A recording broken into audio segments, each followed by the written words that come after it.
கர்த்தருக்கு ஸ்தோத்திரம். காலை மன்னா. ஆபத்தில் விடுதலை. ஆபத்தில் நானே அவனோடு இருந்து அவனை தப்புவித்து அவனை கனப்படுத்துவேன். சங்கீதம் 91:15. கர்த்தர் நம்மை இரு விதங்களில் விடுவிக்கிறார். அவர் நம்மை ஆபத்துக்கு நீங்களாக்கி தப்புவிக்கிறார். நாம் ஆபத்தில் இருக்கும்போது அவர் நம்மை தப்புவிக்கிறார். இவ்விரு அனுபவங்களையும் 91ஆம் சங்கீதத்தில் நாம் காணலாம். நிச்சயமாகவே அவர் உன்னை வேடனுடைய கண்ணிக்கு தப்புவிப்பார் என்று சங்கீதத்தின் 3ஆம் வசனம் கூறுகிறது.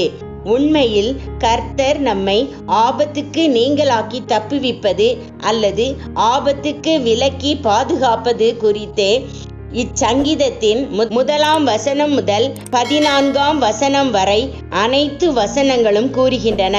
ஆனால் நாம் ஆபத்தில் இருக்கும்போது கர்த்தர் நம்மை தப்புவிப்பது குறித்தே அதன் 15ஆம் வசனம் கூறுகிறது. அவன் என்னை நோக்கி கூப்பிடுவான், நான் அவனுக்கு மறு உத்தரவு அருளிச் செய்வேன். ஆபத்தில் நானே அவனோடு இருந்து அவனை தப்புவித்து அவனை கனப்படுத்துவேன்.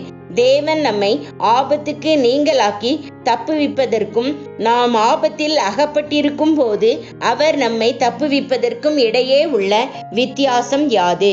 நம்முடைய ஜீவியத்தில் தேவன் ஒரு கஷ்டத்தை அல்லது சோதனையை அனுமதிக்கும் போது அவர் நம்மை உயர்த்தி கனப்படுத்த விரும்புகிறார் என்பதை நாம் அறிந்து கொள்ள வேண்டும்.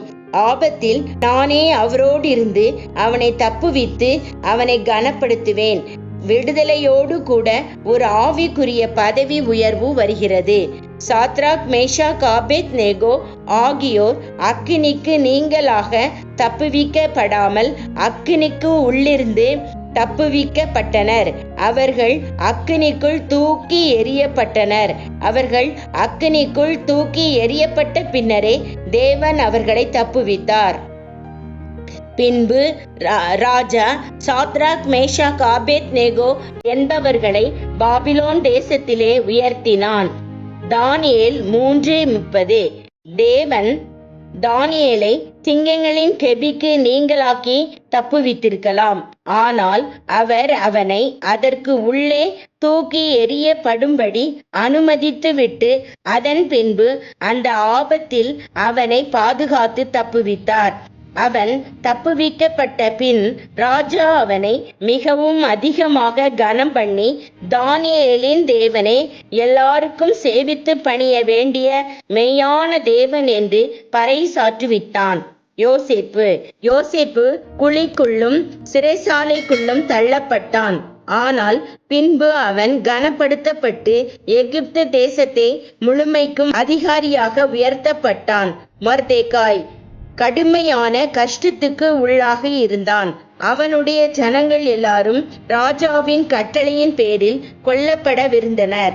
ஆயினும் தேவனோ அந்த கடுமையான பிரச்சனையில் அவனை விடுதலையாக்கி அந்த பேரரசின் ராஜாவுக்கு அடுத்தவனாக அவனை உயர்த்தினார். ஒருவேளை நீங்கள் இப்போது ஒரு கடுமையான பிரச்சனையில் இருக்கலாம். ஆனால் திடன் கொள்ளுங்கள். நீங்கள் சத்தியத்திற்கு உண்மையாயிருக்கிறீர்கள் என்பது நிரூபிக்கப்பட்ட பின் கர்த்தர் உங்களை விடுதலையாக்கி கனப்படுத்துவார். ஆமென்.